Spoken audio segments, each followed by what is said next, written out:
মুসলমান বাবাজি ভাই শুধু জালসা শুনলেই হবে না, জালসা শোনার পর আমাদেরকে আমল করা লাগবে। জালসা শোনার পর যদি আমল না করেন তাহলে মসজিদের উন্নতি হয় না।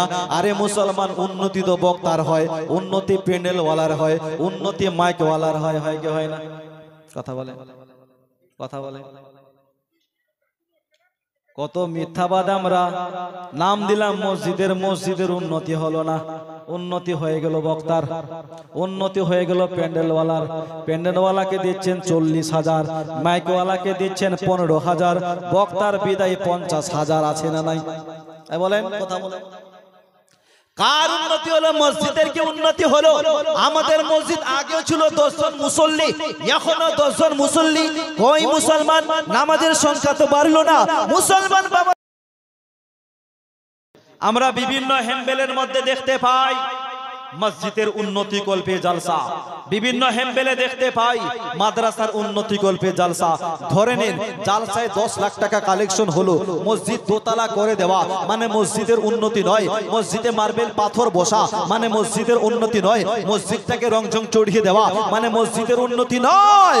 আসল যদি মসজিদ উন্নতি করতে চান তাহলে মসজিদটাকে নামাজি দিয়ে ভরিয়ে দেন। সুবহানাল্লাহ, সুবহানাল্লাহ। একটু জোরে বলা যাবে না? সুবহানাল্লাহ। আজ আমরা মসজিদ দোতলা করে দিলাম, নামাজির সংখ্যা নেই। মসজিদে মার্বেল পাথর বসালাম, নামাজির সংখ্যা নেই।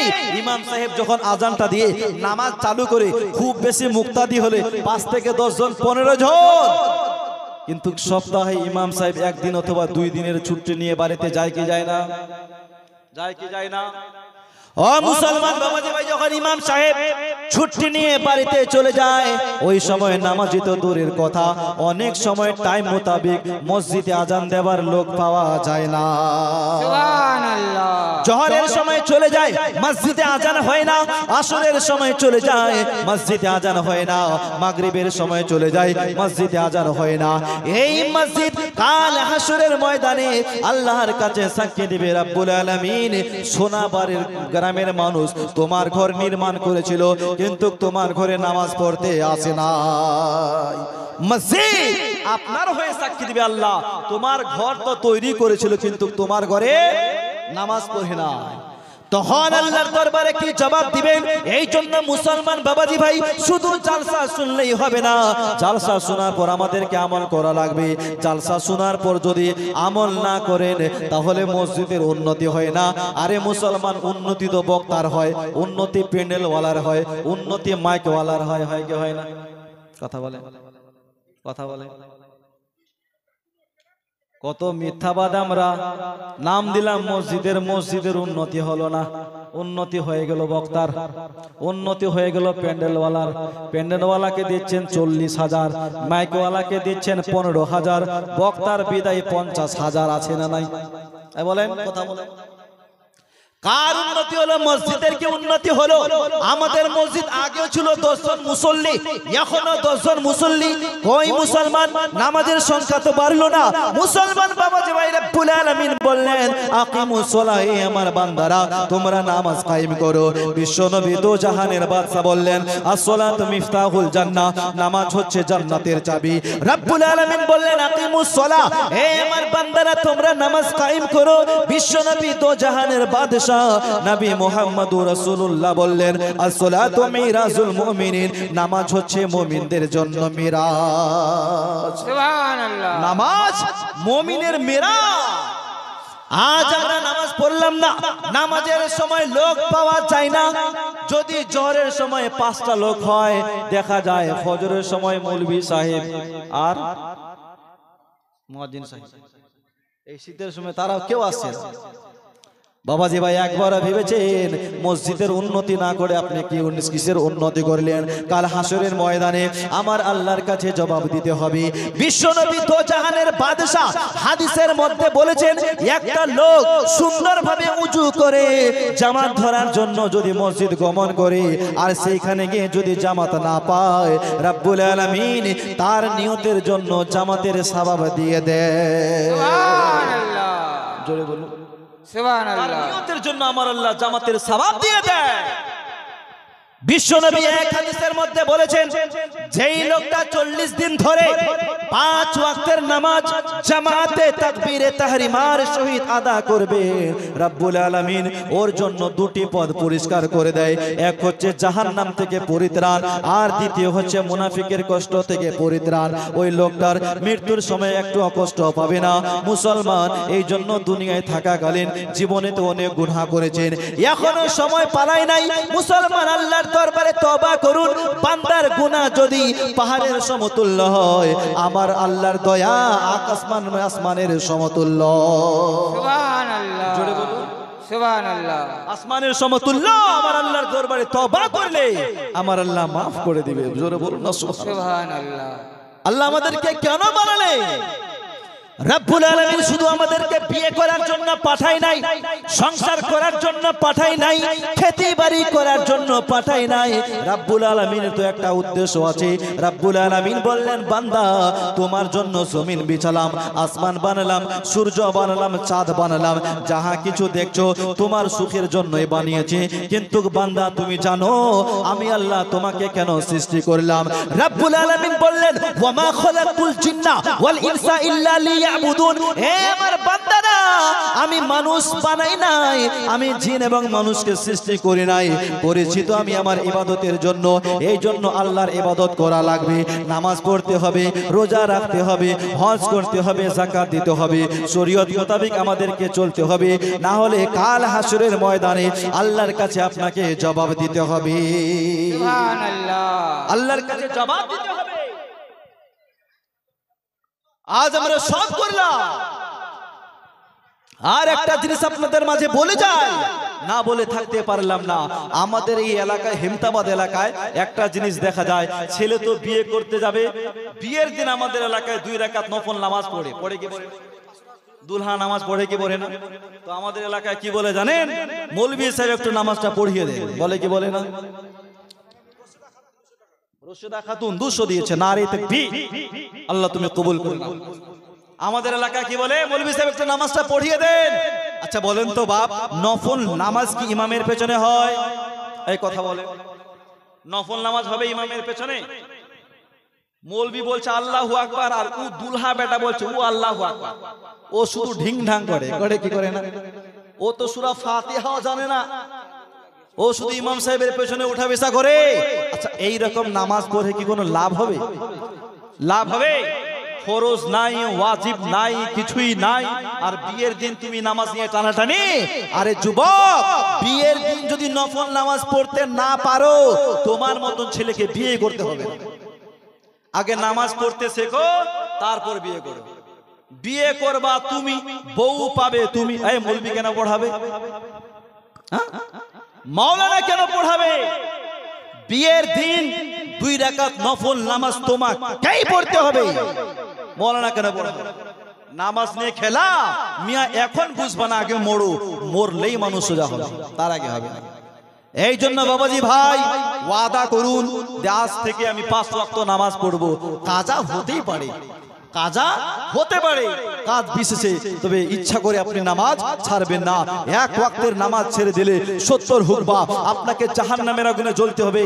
এই জন্য ভাই অবশ্যই 5 ওয়াক্ত নামাজ পড়বেন, কবরে আপনাকে ছাড়া হবে না। সর্বপ্রথম কাল হাসরের ময়দানে আপনাকে এই নামাজের কথা জিজ্ঞাসা করবে। বান্দা দুনিয়ায় পাঠিয়েছিলাম, কি করেছো?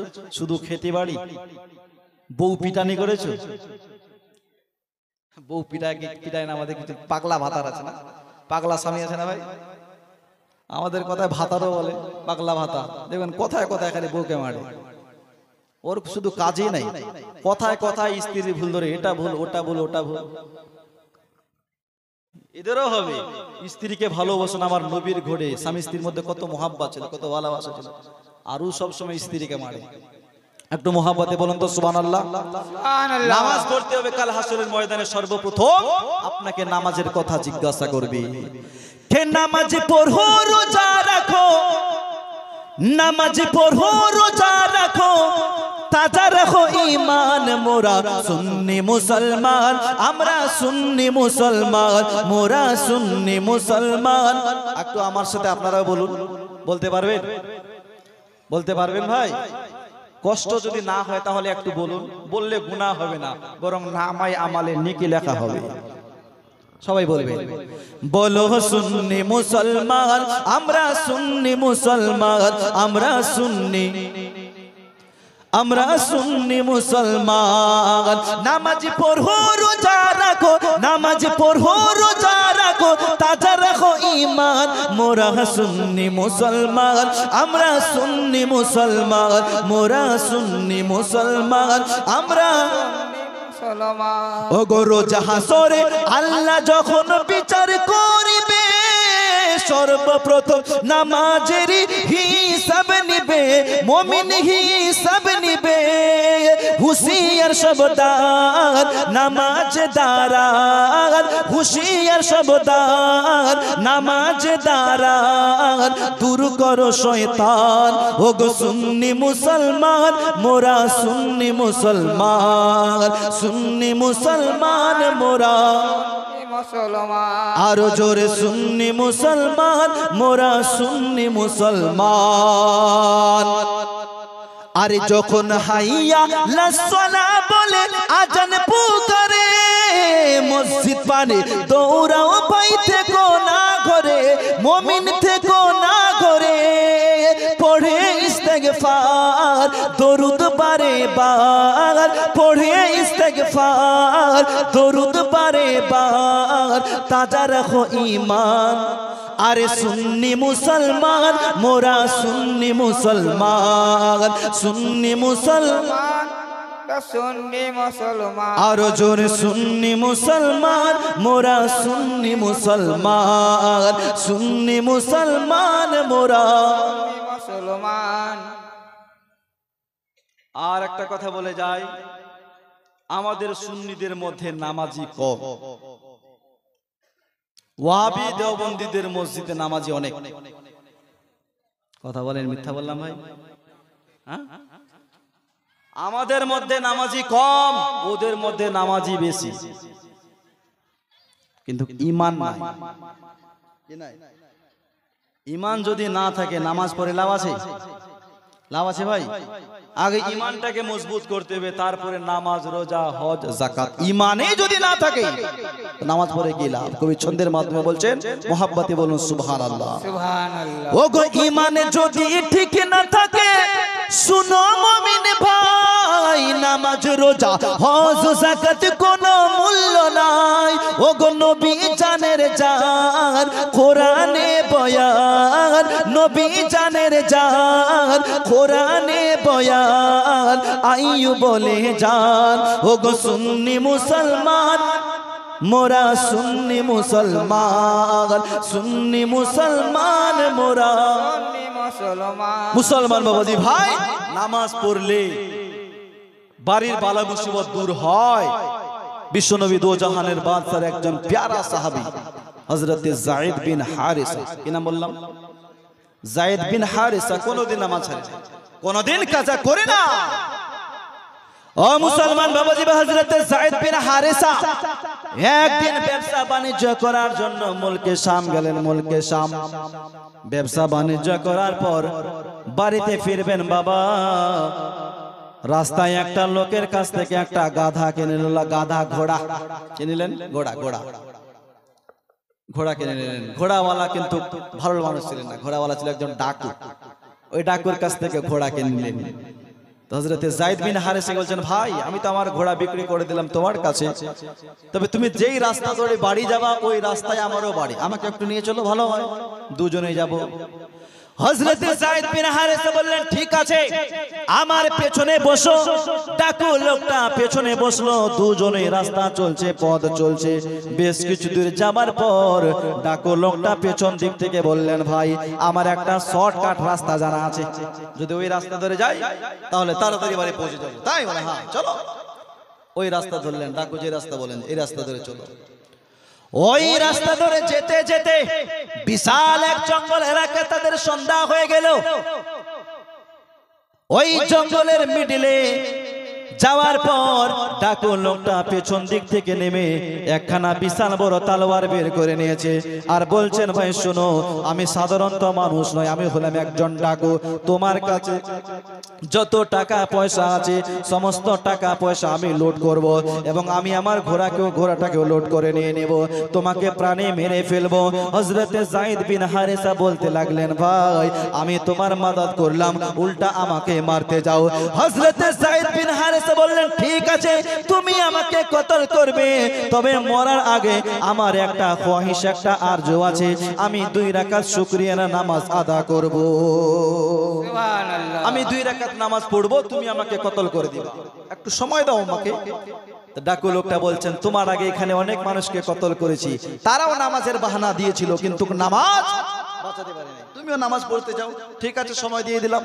2 রাকাত নামাজ পড়ছে কতটুকু সময় লাগবে 2-4 মিনিট লাগবে পড়ো হযরতে যায়েদ বিন হারেসা নিয়ত করে আল্লাহু আকবার বলে হাত বাঁধলেন 2 রাকাত নামাজ সমাপ্ত হলো সালাম ফিরালেন তারপর সালাতের সময় আল্লাহর দরবারে হাত তুলে দোয়া করছেন মাবুদ ওগো আল্লাহ পাক আল্লাহ তাআলা জালিমের পাল্লায় পড়ে গেছে ডাকুর পাল্লায় পড়ে গেছে রব্বুল আলামিন তুমি যাকে বাঁচাও দুনিয়ার কোনো শক্তি তাকে মারতে পারবে না আর তুমি যাকে মারবে দুনিয়ার কোনো শক্তি তাকে বাঁচাতে পারবে না আল্লাহ তুমি যাকে বাঁচাবে তাকে কেউ মারতে পারবে না আর তুমি যাকে মারবে দুনিয়ার কোন ডাক্তার তাকে বাঁচাতে পারবে না রব্বুল আলামিন জালিমের পাল্লায় পড়ে গেছি গো আল্লাহ বাড়িতে আমার বউ আছে সন্তানেরা আছে আল্লাহ ব্যবসায় বেরিয়ে গেছিলাম আমি যাব তারপরে বাড়িতে আমার ছেলে মেয়ের মুখে ভাত চড়বে ওগো আল্লাহ পাক আমাকে তুমি জালিমের হাত থেকে বাঁচিয়ে নাও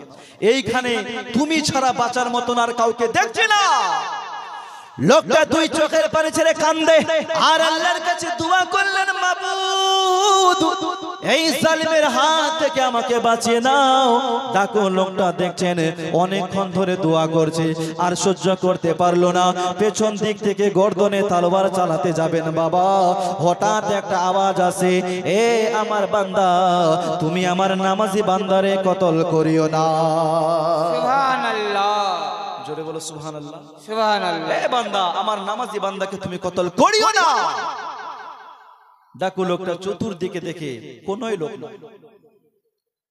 এখানে যদি হঠাৎ করে একটা গায়েবী আওয়াজ আসে ভয় পাবো কি পাবো না ভাই ডাকু লোক দেখছে হায় রে লোক নাই কে আমাকে আওয়াজ দিল কে আওয়াজ করলো ডাকু লোকটা দেখলেন চতুর্দিকে লোক নাই আবার দ্বিতীয়বার তলোয়ার চালাবেন আল্লাহ ডেকে বললেন এ আমার বান্দা এ ডাকু বান্দা আমার নামাজি বান্দারে কতল করবা না আবার চতুর্দিকে তাকিয়ে দেখে লোক নাই মুসলমান তৃতীয়বার যখন তলোয়ার চালাতে যাবেন বাবা আল্লাহ ডেকে বললেন জিবরাইল আর সিদরাতুল মুনতাহায় থাকতে হবে না রে জিবরিল জমিনের বুকে আমার এক বান্দা আমাকে স্মরণ করেছে রে জিবরিল আমার বান্দা আমাকে ডেকেছে যাও আমার নামাজি বান্দাকে বাঁচাও মুসলমান বাবাজি ভাই দ্বিতীয়বার যখন তলোয়ার চালাবেন তার আগে মুহূর্তের মধ্যে জিবরিল আলাইহিস সালাম এসে ওই ডাকু ব্যক্তির গর্দনে এমন ভাবে তলোয়ার চালালো ডাকু ব্যক্তি 2 খণ্ড হয়ে জমিনের মধ্যে ছোটাছুটি করতে লাগলো সুবহানাল্লাহ জমিনের মধ্যে শুধু লাফা 2 খণ্ড হয়ে ছটফট করে হযরতে যায়েদ বিন হারেসার দোয়া শেষ হলো নামাজ শেষ সমাপ্ত হলো দোয়া শেষ হয়ে পেছনে তাকিয়ে দেখে ডাকু লোকটা 2 খণ্ড হয়ে জমিনের মধ্যে শুধু ছটফট করে জমিনে ছটফটা লাফা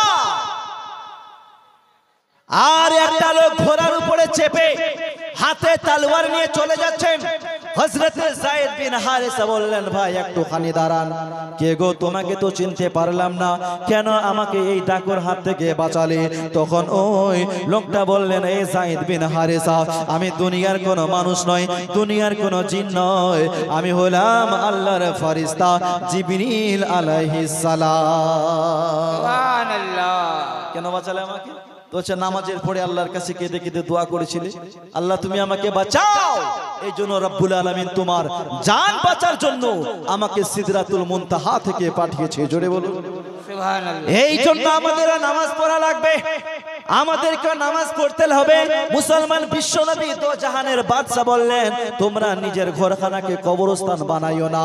তার মানে বাবা যদি বাড়িতে নামাজ না পড়া হয় ওই বাড়ি ঘর কবরস্থানের। ইয়া রাসূলুল্লাহ জিন্দাবাদ জিন্দাবাদ জিন্দাবাদ জিন্দাবাদ জিন্দাবাদ আল্লাহু আকবার ইয়া রাসূলুল্লাহ